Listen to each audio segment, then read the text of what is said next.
Hello, ladies and gentlemen. Welcome to the Game Hub. I'm your host, Gamer K, and it's time for another Top 13 list. And this one is about one of my favorite series that I only played a little bit because it was a Facebook game back then. And then it became such a great series that I loved watching.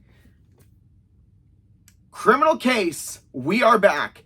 And after the not mind-numbingly, but just over-the-top, amazing finale of Season 5, we get a little visit from an old friend where we are being asked to join time, which stands for, I want to get this right, Temporal Investigation, Management, and Exploration. So time.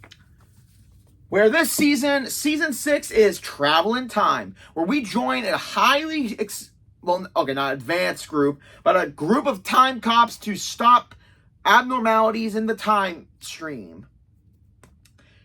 And this all took, the whole time travel thing took place in 2029.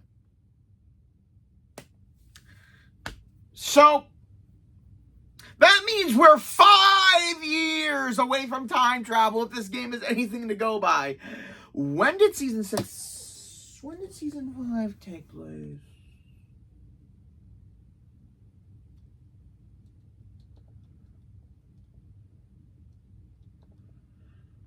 I know I should have this information already, but I just thought of it.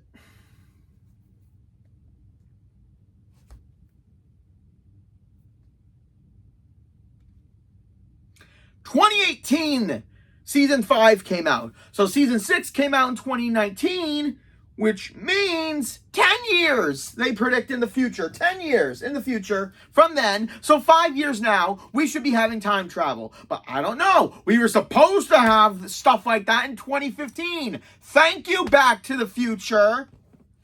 So we join a couple of old friends and a couple of new ones, as this season's team is comprised of Amy from Season 2, who is now the boss. So glad! I loved her in Season 2. We got Jack Archer from Season 3, who didn't love him? I mean, come on. And now we also have from Season 3, Marina as our criminal profiler. And some of the new characters joining in are Zara, our second new partner during cases, Janice, our mortician, Theo, who's our tech analyst, lab tech, Kai, who is a technological whiz, and Orlando, who's our historian, which, if we're going back in time, is important, and his assistant, Penelope. And we also got, I'm going to spoil some stuff. Our chief is the lamest one of the series because he's very not even there half the time. I mean, he stayed in 2029 in order to keep us up to date. And his name is Chief Christopher Scott. Christopher. And in a later case, his brother's name is Emmett. And that case name is Back to the Future. So, way to play with it, guys. So, I'm going over my top 13 favorite cases of the season. And they differ from stopping time anomalies in one paradox, trying to stop a giant threat to every aspect of time that could destroy the universe. You know what? Whoa, this is heavy. There's that word again, heavy. Why are things so heavy in the future? Is there a problem with the Earth's gravitational pull? You tell him, Marty. You tell him. So I will be going over a lot of the cases, what I loved about them, the entirety of the case. I will obviously not be showing the case image because I don't think I can do that. I've never really done that much of imagery for the criminal case videos. So let's get to it. And always, why do I do top 13? Because here at the Game Hub, only the odd can be number one. Let's start this off. Number 13, in the Renaissance timeline, where we need to access Leonardo da Vinci's mind in order to get the freaking formula for time travel, because we were sabotaged in a previous area. So yeah. And I'm very surprised there were no Assassin's Creed jokes, because this would have been the perfect time to do them. But we start off with Murder is No Joke, where a court jester has been found murdered. Oh, also, around this time, while we were in ancient times, a Egyptian slave girl named Nabet snuck her way onto our ship. She was very shocked about all this technology and all this modern day stuff. So yeah, we take her along because it's kind of an anomaly. She was an anomaly. But then as we went forward in time, we ended up going a little bit backwards a little bit. So it's a whole sabotage thing. So we got to find out what other time anomalies have happened. So in this one, we find out that the Jester's twin brother, who is more of a regal man than a joker. And turns out he always wanted to be a jester. I mean, they were twin brothers, so one of them had to be a fool. One of them had to be kind of rich. But the rich one wanted to be the fool and have a carefree lifestyle. But his brother kept mocking him. So he used a rapier and struck his brother. And that did not shut him up. So he stabbed him in the heart. Still didn't shut him up. So he stabbed him in the throat for a third and final hit.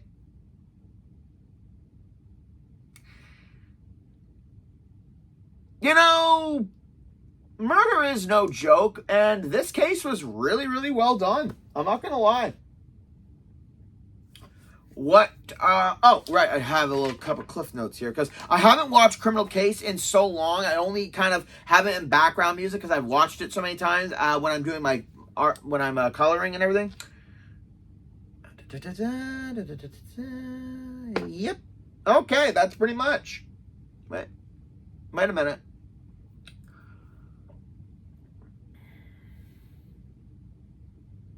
Oh, yeah, and our during the additional investigation and everything, our archivists, our historian's assistant, falls in love with a French musketeer and follows him off to the Ottomans.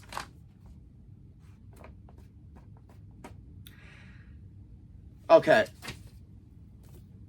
I'm just gonna pause a little bit and just say this. I love the theme of time travel and everything, but some things can be a little bit predictable. And one of them is, if you've played any sort of time travel game, like Back to the Future, the game, which is freaking amazing. If you haven't played it at all, do so. Or Life is Strange. What is the one freaking rule of time travel, everybody? I'm going to let the little Key and Peele monsters from Rick and Morty explain it while I get a drink. Don't someone mess with time. No, with time, mother. Seriously, you don't mess with time travel. And you think the people of time would know that, but no, she fell in love with the musketeer, so she's off to, oh my god. But I do love how it creates a little bit more drama and does out the area, which is nice. Okay, let's get off to the next one, guys. Chop, chop. We're losing time here. At number 12, we have the final case of the 1960s. And it was a really, really, really bad year, the 60s. Woodstock, the Cold War, sending a man to the moon. A whole bunch of anomalies keep happening throughout time. So we got to fix them. And after we finished in the first area, we found out that our time machine went right to the 60s, and we're stuck there. Which doesn't really help the fact that our profiler's father got murdered at the end of this case. Crime and punishment. So you think we'd have a situation of her, almost pulling a Marty McFly and vanishing before our eyes. Luckily, she was born right before all this. She was already born, so that really doesn't affect. Not to mention her mother was a Sombra agent, turned Sombra agent and a control freak. Yeah, this is kind of one of those situations where you lose the good parent and the bad parent. Yeah. But overall, we go through the investigation, we find out some information, and turns out it was a congressman who murdered our profiler's father because in order to start a Cold War, killing a Russian on American soil in order for the Russians to retaliate and go to a nuclear war, so the Americans would have a reason to go after the Russians and end the Cold War quickly, and yeah. Okay. Again, I do love how the majority of this season is time travel and going through all these different areas, and each era was affected by a temporal anomaly that we still didn't really know the meaning of yet. But yeah, it was a pretty good one. It was a pretty good case, good final case. Didn't have so much baggage to unload throughout the area, so I'm happy for it. 11, we got Age of Sail, one of my favorites. So after discovering a big freaking twist that I didn't see coming, and it was amazing. After escaping the altered present of 2029, we're off to the Age of Sail to stop the rise of the Ptolemy dynasty who rule New Cairo, not New York. I'll explain a little bit more as we get to some of those cases.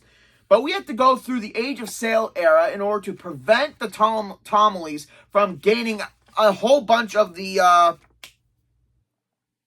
let me get it. Aha! In order to stop their trade routes, because in those eras, you control all the trade routes and all the plantations and all the area and land all there. You can build a giant fortune. And we gotta stop this sack of shit, Amon Bast, who is working for the main villain of the season. He's the one who sabotaged our time machine in ancient Egypt and also in the 60s, right when we were in Woodstock. So that we figure that out in altered present of his identity, and we have to stop him in the Age of Sail from conducting the business that he was doing. But first, we have to solve the murder of Blackbeard.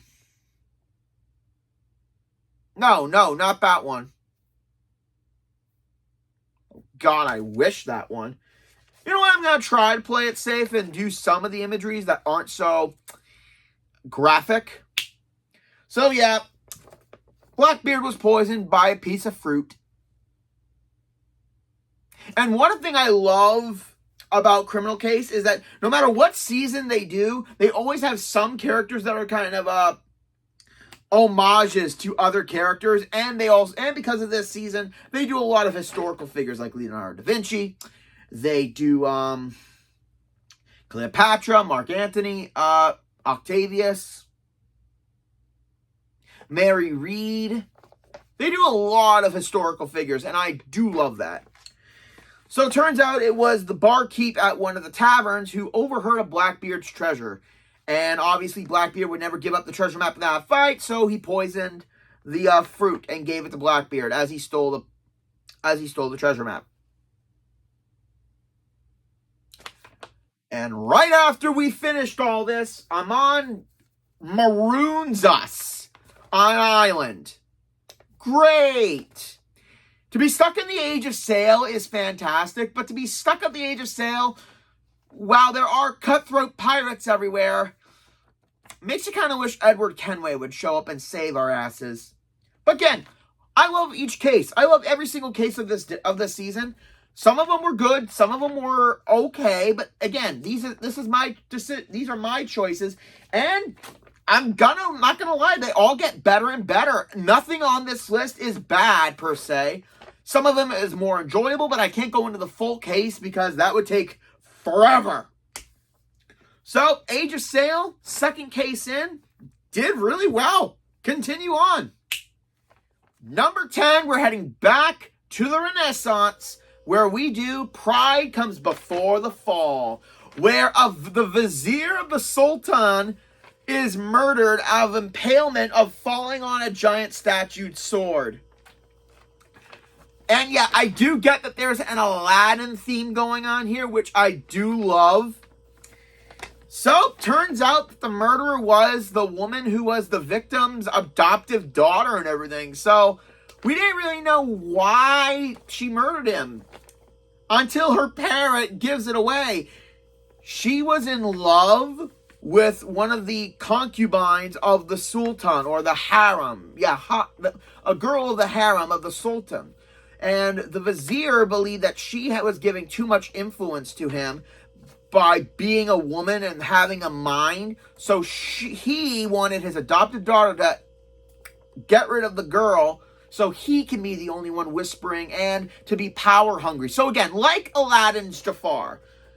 But she ended up falling in love with her and the feelings were mutual. And obviously this is the only season where there's no judge. Actually, no, that's not true. The next season after this has no judge. But overall, because we have no judge, we always bring the guilty party to people of authority during that era. And the Sultan agreed that you did, instead of killing the woman, you saved her life because the vizier was going to kill her instead. So you defended her life. But the Sultan says he cannot let this go. So she's banished from the Ottomans for 2 years, and she may return to see if her love is true. And I do love that. I love this whole thing. Like, yes, it was technically murder, but it wasn't in some form of to save a life, another life. And the fact that the Sultan recognized their love, that's one of the things. He didn't continuously to banish her because of anything against it, but says that we'll see if your love is true once you come back in 2 years. And the girl, the harem, says that she'll wait. And it's such a touching moment, like for a second to last case of an area. It's so good.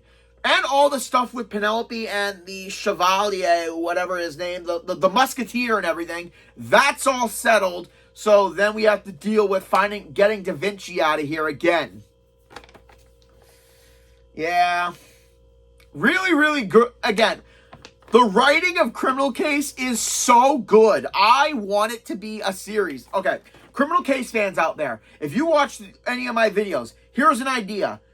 What if they pretty simple, gave Criminal Case an animated style series that's basically all the cases, but in episodes, and they do it in the style of Archer. Same thing, but they add in an actual character who can be the player. Would you guys watch it? I've been saying this for years now, but I really think it should happen. Pretty simple. If you find this video, please do so. So going back to what I said, great case, great actual good motive that isn't malicious. And loving the Ottomans. Seriously, from the Renaissance to the Ottomans, why didn't we get any Assassin's Creed characters? I mean, this was perfect. This should have been perfect. Number 9, ladies and gentlemen, and we have, still staying in the Renaissance a little bit, we got the second case, Hell to Pay, where an executioner with the Inquisition has been found dead in his torture chamber. And this case has it all, from creepy looking cardinals to Leonardo da Vinci finally meeting the man,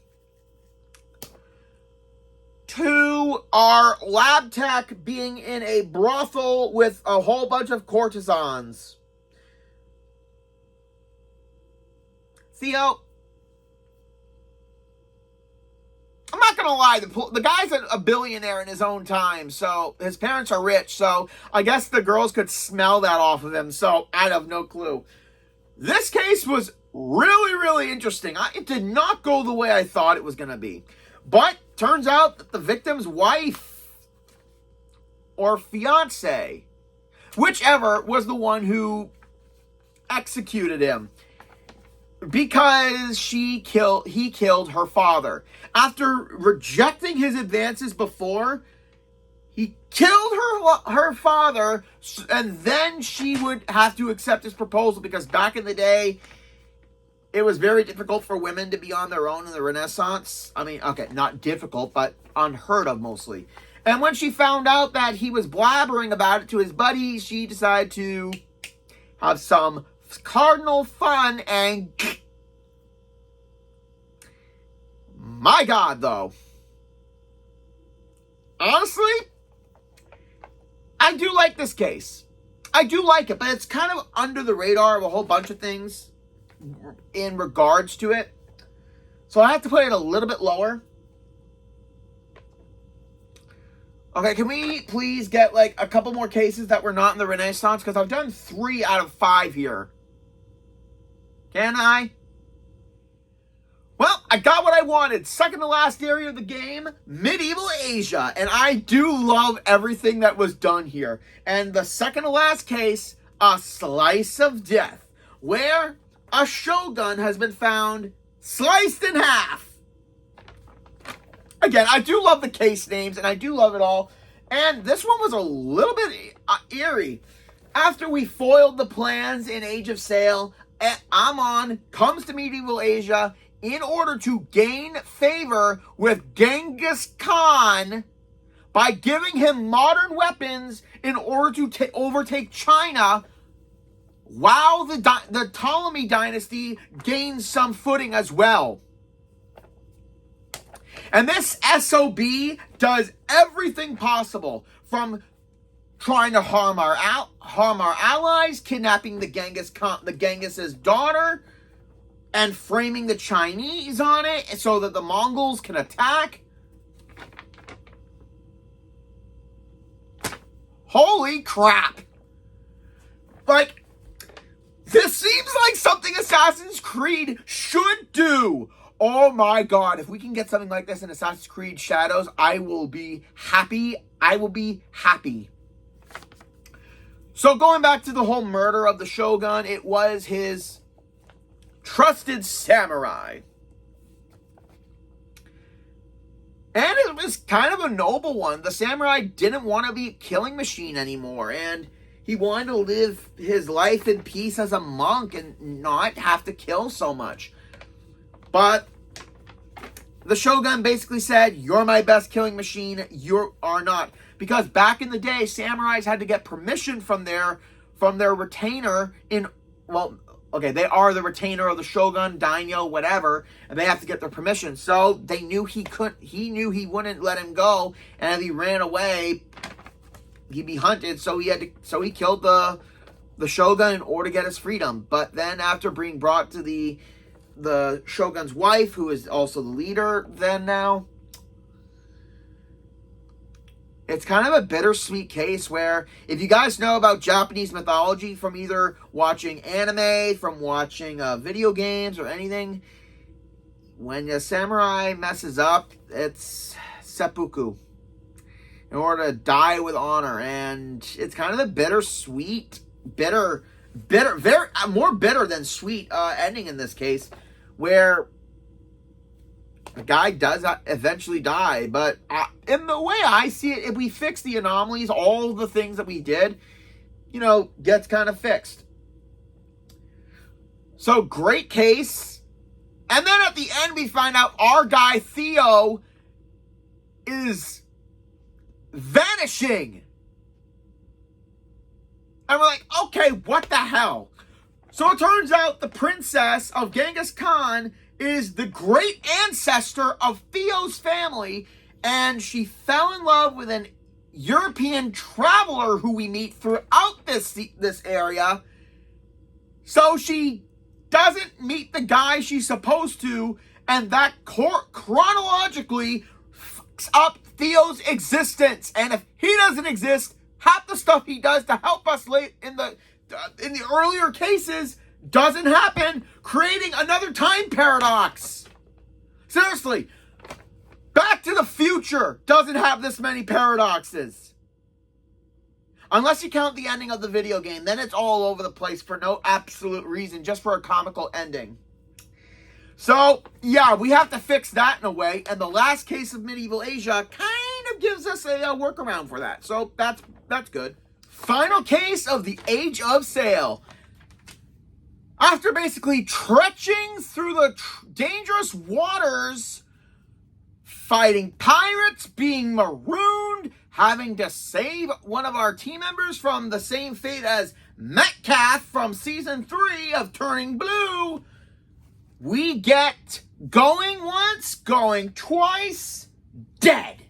We figure out that Amon's huge success for the Ptolemies of gaining all the trade routes in the West Indies is via an auction for land and trade, where we need to go there and figure, because an auction can go one way or the other depending on how much money you have. And we figured there was no way Amon was going to put all the dynasty, that all the planning that they did into chance of an auction. But before we can investigate that, the auctioneer's head's been blown off. The old gunpowder cigar trick. Man, that's used a lot in a lot of shows. So we find out that it was a woman whose big money was explosives and gunpowder. It turns out that the auctioneer sold her and her family years ago. And when her and her sister tried to escape, the auctioneer himself... Oh boy, am I allowed to say this stuff? Basically whipped her to death, and she became better. She got married to a man in the gunpowder business. She learned everything about it, and she found him after all these years, gave him a cigar, and lit the match. Man, there is a lot of revenge for family members in the past cases, which, once again, I'm not really surprised. So after saving a damsel whose father is one of the, basically kind of a Jack Sparrow, Elizabeth Swann, her father kind of scenario, he decides to be the auctioneer for us. But before we do that, we also free Mary Read, who we meet during the previous cases, and she's in jail, so we help her. And then we figure out Amon's the scam of how to win the auction. So, back in the day, apparently, and I actually double-checked some facts back in the day to see if this was actually true. Back in the West Indies in the 1700s, for auctions, they wouldn't do like huge auctions where people would go 1, 2, and the biggest one would be the winner. They would do it by candle auction. They would light a candle, and the bidding would continue. People would bid, someone would bid higher, and all that. And when the candle goes out, the last bidder is the one who wins the auction. So it's all about timing and everything. And that's how Amon planned to do that. With an electric-controlled candle, where the minute he placed his bid, he would hit the button and the candle would go out, making him the big winner. So we switch it out for a regular candle and we screw him over. So we succeed. All for Amon to shoot our historian in the chest and get away. Yikes. But luckily enough, our historian is safe. Thank God. Also, our tech dude Kai kind of slipped a a chrono tracker into Amon's pocket during the auction. So we figured out exactly where he was going, and that's what led us into the medieval Asia area. So Amon failed in the West Indies, so now he's going to succeed by conquering China with the Khan. This was a great final case. I love the pirate era, and not just because of Black Flag. I've loved the pirate era for so many years. And again, also not because of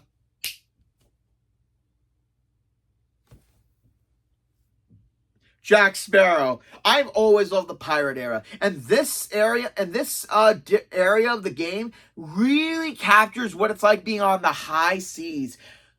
I want another Black Flag game if they ever get down to it, and I don't mean these.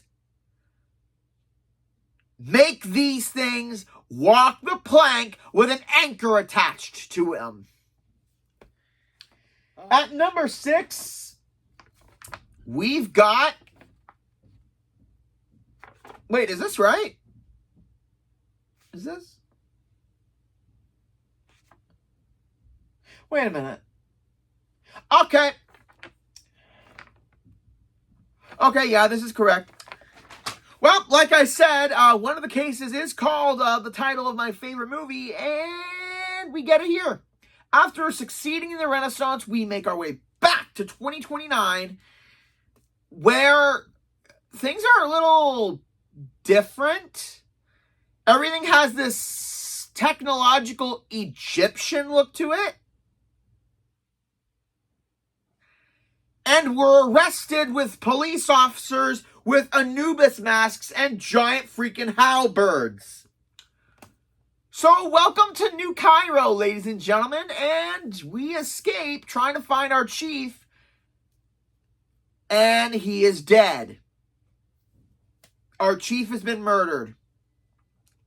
So clearly, while we were gone in ancient times, the 60s, and the Renaissance, things kind of happened that changed the course of the future. And I'm not going to lie, if I'm going to be in any altered timeline, I prefer it be Biff's. Because at least, you know, there was gambling, there was women, there was...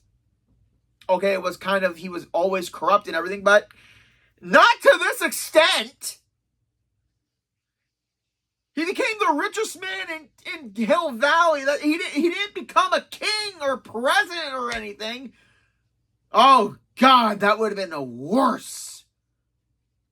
But yeah, the video game of Back to the Future gave us a worse alternate reality, and it made me want to slam my hand up against a brick. Future, our chief is dead, and it turns out it was someone who was told to do it in order to get some notoriety. It was the Ptolemies who told him to do it, and he was about to take us in as well. Luckily, our tech dude, Kai, isn't the technical geek. He is a buff dude and knocks the guy out, and we tie him up and throw him into a closet. Yeah, it was kind of funny. And then throughout the next 2 cases, we had to figure out what the heck happened. But you know what? I'm going to spoil something right in this case, even though we don't find out until the next case. Or 2 cases? Next 2? Either or. So, remember how I mentioned the Egyptian slave girl in Tibet who, after our case in Egypt, that was why we went back in time in order to fix a temporal anomaly? And she's helped us throughout the other three areas, from becoming a partner in the second area to helping us and having good times with us. It turns out Nabet was the fucking mastermind. Yeah. Because it turns out later in the district of Altered Present, we are introduced to the Ptolemy's daughter, Queen Nefertiti. Who is Nabet? So basically, after we land and they're taken prisoner, Nabet is who she truly is. The evil deceptor who's been screwing us over from the start so Amon could sabotage us and do his work in altered time in order to prevent us from figuring it out. Because think about it. If we're focused on getting back home and fixing all these other anomalies in the ancient past, in the past 60s and the Renaissance, we won't be able to figure out what's going on in the other timeline. So we couldn't figure it out. And she did all of this because her family life was shit before. So her and Amon hatched up a plan in order to rise to power. Pull the Biff Tannen on us. And I didn't see this twist coming. And Criminal Case, I can normally see when the... Okay, that's actually not true. Criminal Case has got me a lot of times with the twists they do in every single case. I really hated Mysteries of the Past because of the so many twists that I cried for. I cry a lot during these games because I see it as watching a crime show. So, Hernaman hijacked a time machine and to basically follow us into follow us in ancient Egypt, because that's where we met her. That's where everything went bad. That's the original temporal placement. So yeah, basically right from the start, we were being manipulated and screwed over royally. Pun intended. So yeah, I know it has nothing to do with the case at hand, but there's no other way I can talk about it. I'm not going to put the case where she's revealed if the whole case was kind of blah, which it kind of was until we find out that who she was. So now we got to figure out where things started to change, and that's what brought us to the Age of Sail. Okay, can we finish this one, because I'm really, really sick and tired of listening of talking about this altered past area until we get to the last case of it. All right, we get to case number 5. Literally, case number 5, the last case of the ancient times. Egypt is burning. Now, this one took a big twist on the actual history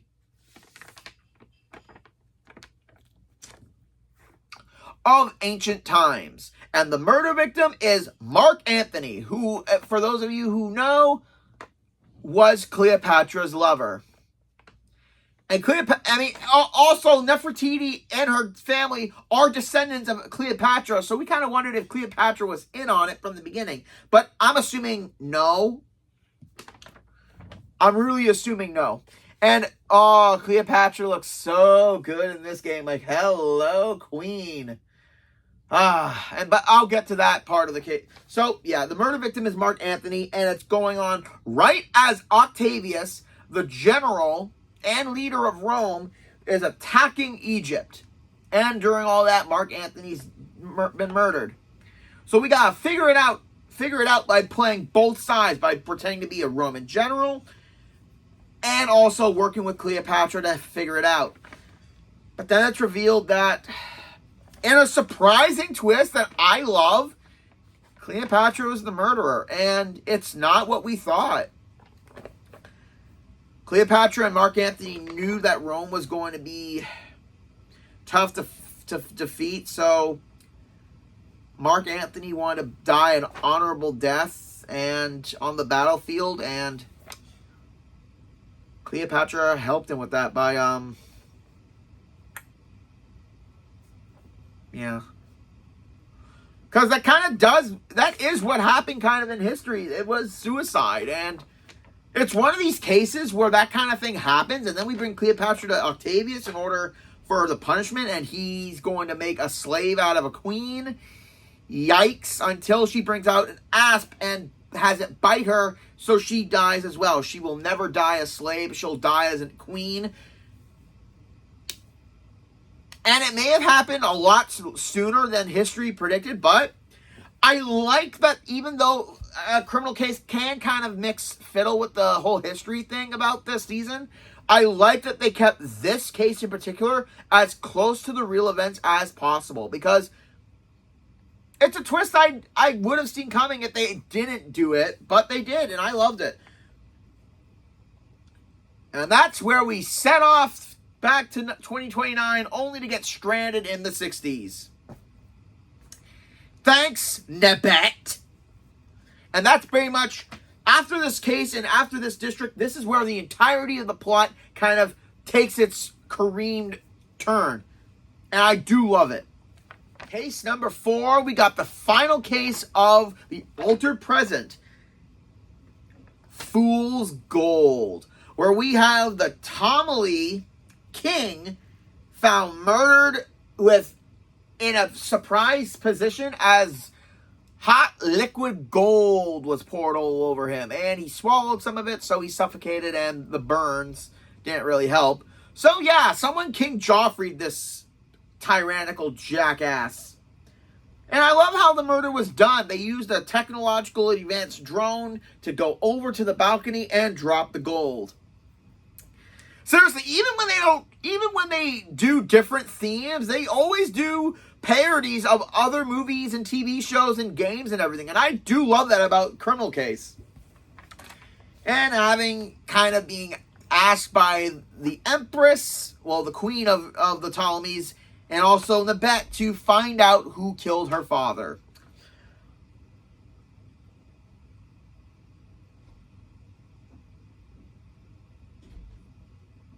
Only to be revealed that Nebet was the one who killed him. After our questioning, what happened was that the Ptolemies became less parenty than she remembered.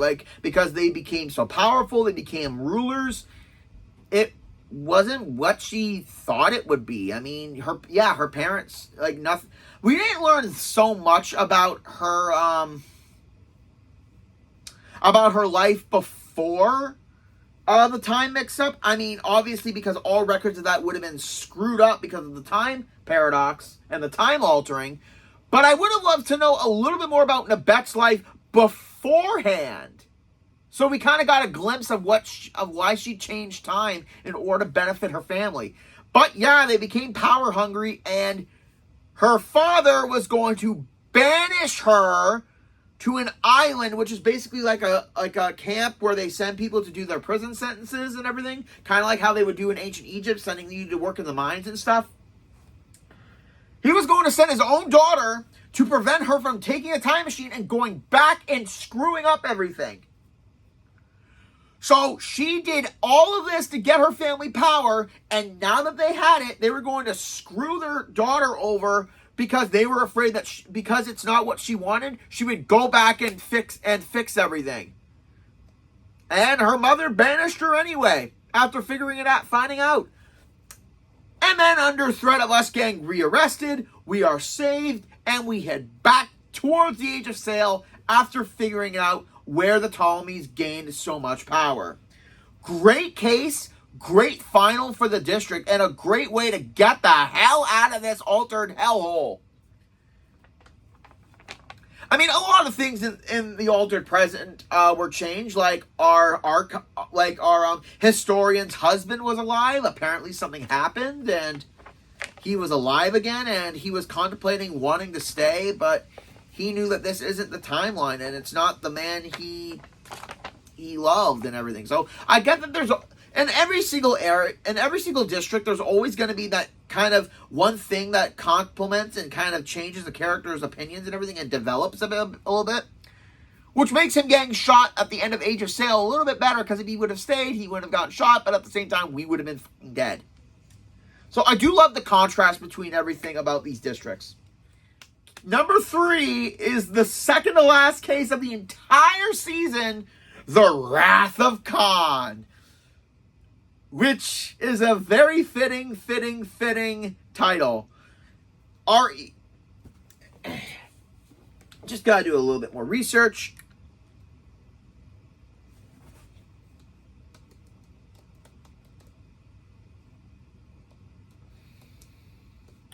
You guys all remember when I talked about in a Slice of Death where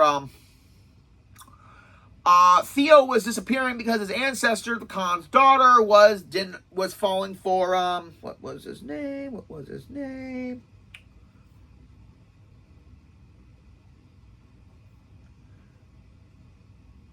Spanish explorer Santiago Sanchez was found dead. And we also have to meet Amon Bass because at this point, he is considered to be the Khan's advisor.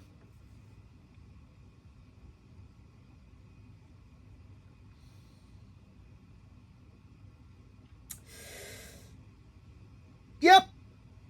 So we are tasked with finding out who killed him.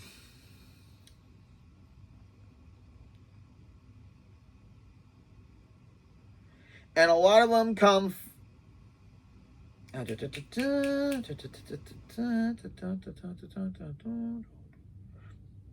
I said, it's been a while since I watched the entirety of the cases.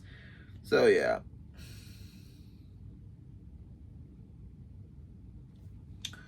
So, yeah.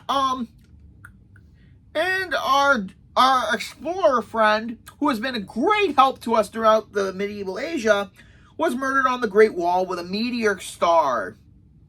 Or a meteor... Yeah, a meteor hammer. Basically, what a meteor hammer is, if I can find an image of it online, I'll put it right here, is kind of a weapon where you wrap the chain around you and you... Wait, you know what? I want to get this right. Because I'm sick and tired of getting information wrong. And then the stupid voice correcting me.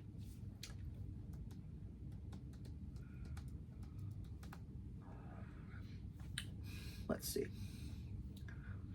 A meteor hammer is a ancient Chinese, consisting of most basic level. Okay. Can you please show me how it's used, please? 2 weights connected by a rope or a chain. One of the flexible soft weapons is referred to.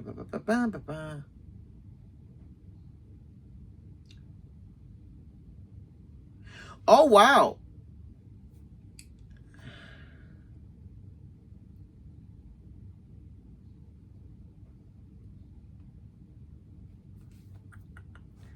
Okay.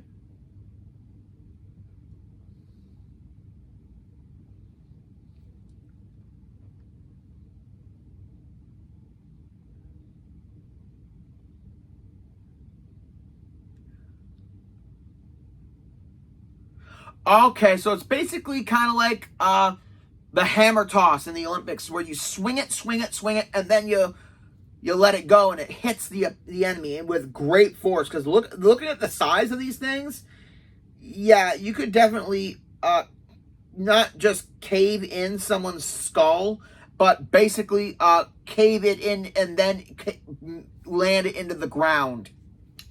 Yikes. So after all of the investigation of this case, we knew what was gonna freaking happen. Amon Bass was the one who did it. Because, yeah, he failed in the Age of Sail, so he wasn't gonna fail here. And by killing Sanchez, he thought he could pin the murder on the Chinese and give the Khan an extra nudge to attack. And after we brought Amon to the Khan, Amon tries to talk his way out of it. But the Khan wants to hear what proof we have that it was Amon and why. And after basically us telling him the entire story and that, okay, skipping the time travel element, but also that Amon was responsible for his daughter being kidnapped and in order to pin it on the Chinese emperor, the Khan doesn't take it so well. And slashes Amon's throat with a saber for his treachery.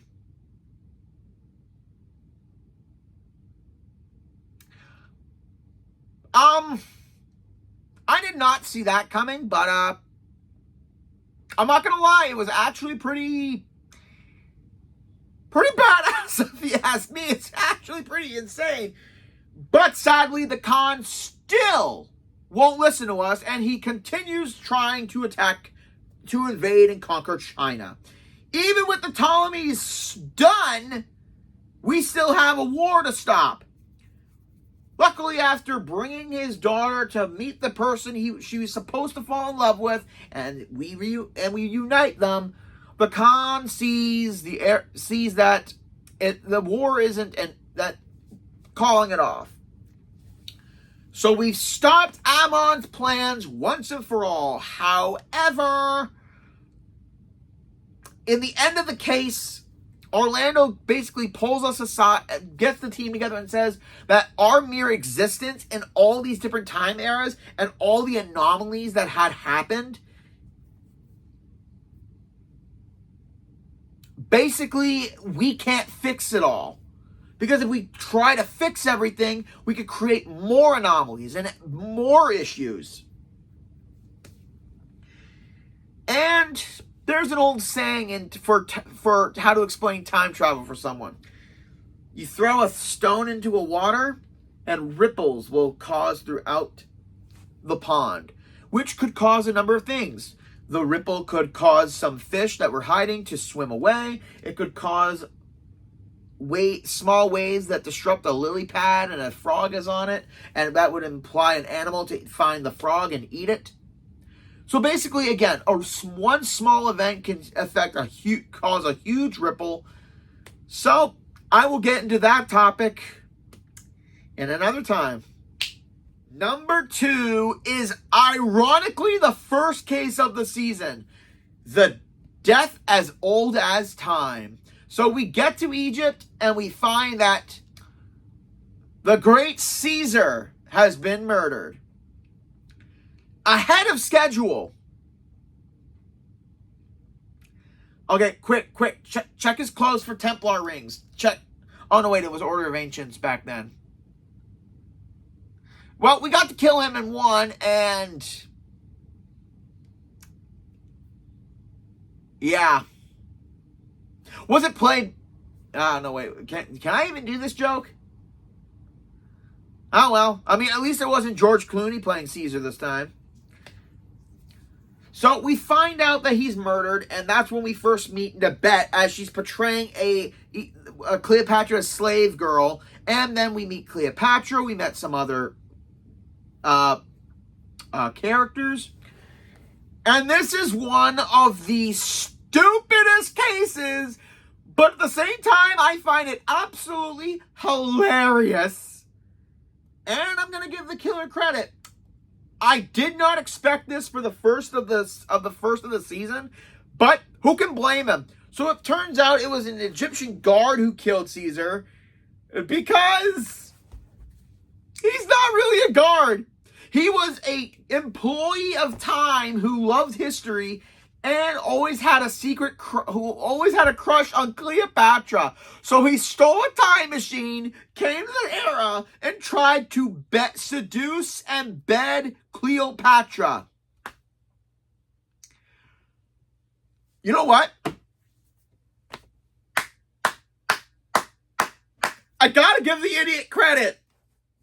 That is one of the most interesting ways to do time travel.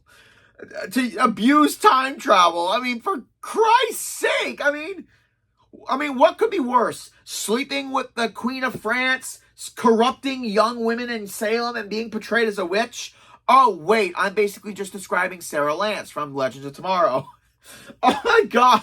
But then Caesar catches the guy and threatens him, saying that, accuses him of trying to seduce his, because Caesar and, Cleopatra were kind of together a little bit. So yeah, the guy panics and kills Caesar, which is the time anomaly that brings us here.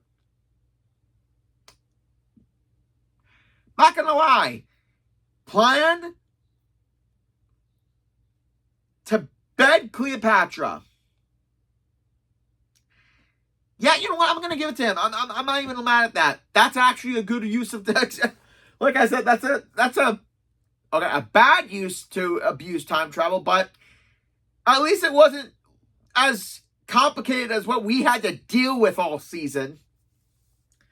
And then after that, we find Nabet in our time machine as we headed off to our next area, and that's where we were screwed over. So yeah, the first case, great setup for the entirety of the season and what we could expect. I mean, I'm glad that they did the time travel thing right from the get-go, because if they did every single area, at least one time traveler is the murderer or something like that, it was going to get stale really, really quick and a bit predictable. So the fact that they did it right from the get-go show that they were dedicated to the overall story of what they were doing with the season, and they want to get that cliche right at the get-go, and I do enjoy it. But now we've reached the end of our journey through time, and I kind of find it ironic. Time's up, everyone. No, seriously, time's up. That's literally the name of the case. Talking about what I did of the last entry when I said that I'm glad that they got the time traveler aspect done right at the get-go of the first case so that we wouldn't have to deal with that later on in the season. I was somewhat right, somewhat wrong, and I am so happy for both.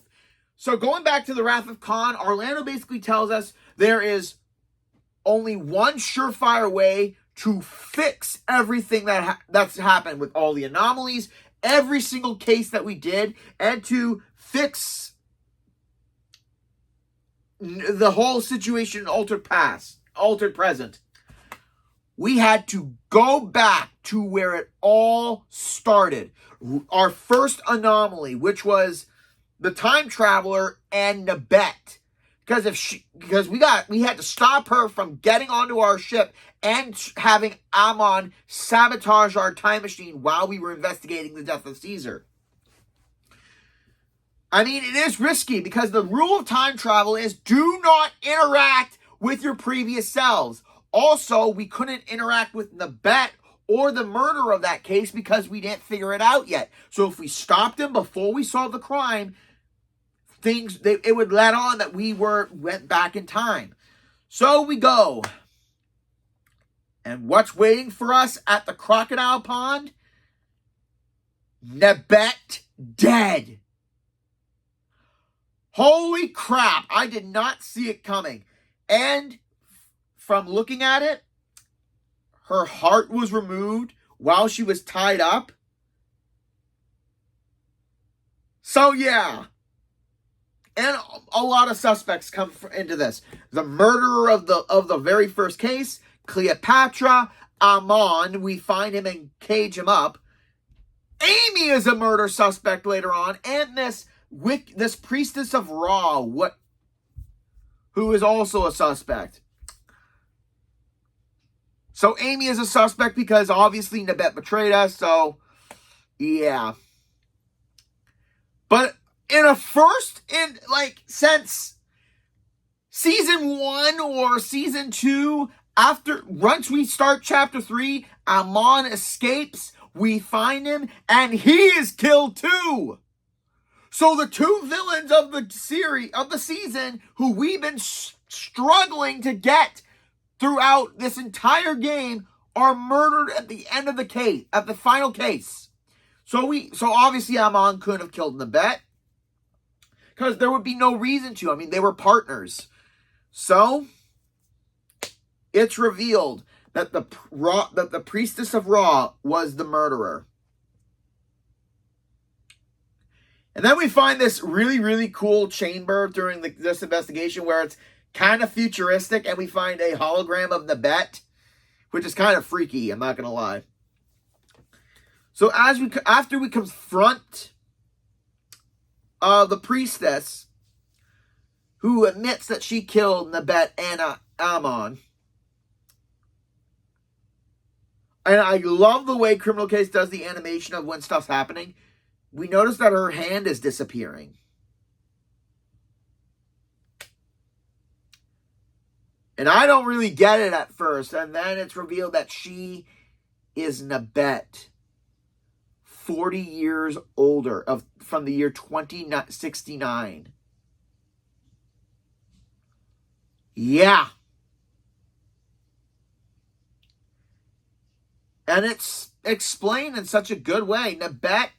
Old Nabet, after serving her prison sentence for murdering her father in Altered Present, she had a lot of time to reflect on everything that she did, and she realized that she